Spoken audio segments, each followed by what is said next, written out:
It's a craft that's been around for centuries, a tradition passed down in families, and an art form that is most identified with European and American cultures. So how did this group of Israelis get into quilting? One day I went to see a girlfriend of mine and she was making a quilt for her daughter, and I couldn't believe the colours that she was using, and the whole thing just seemed to tell me such a story, and it was so beautiful. I see the fabrics and they just bring joy into my life. Officially, there are just 350 members of the Israel Quilters Association. Unofficially, hundreds more take part in this traditional craft.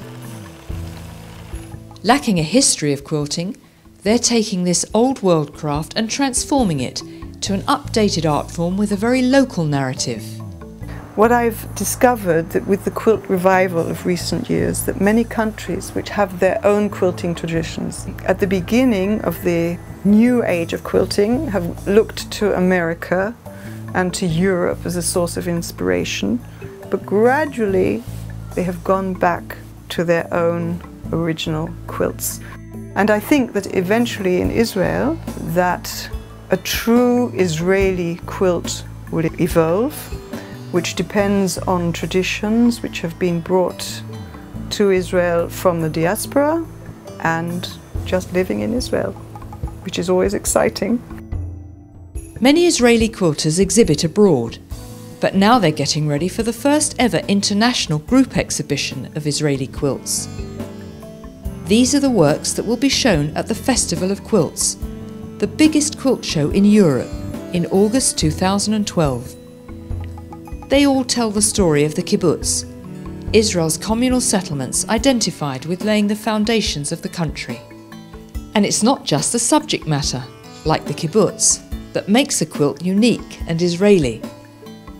Some quilters, like Linda Bar-On, use only local fabrics and traditions.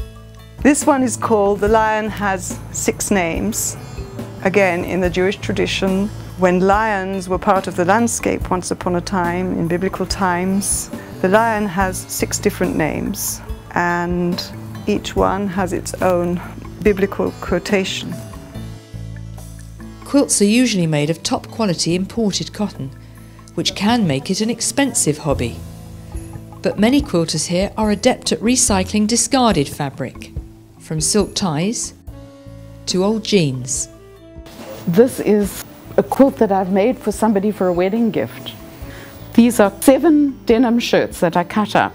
Every fabric tells a story. Every fabric has its association, whether it's lace or velvet or denim.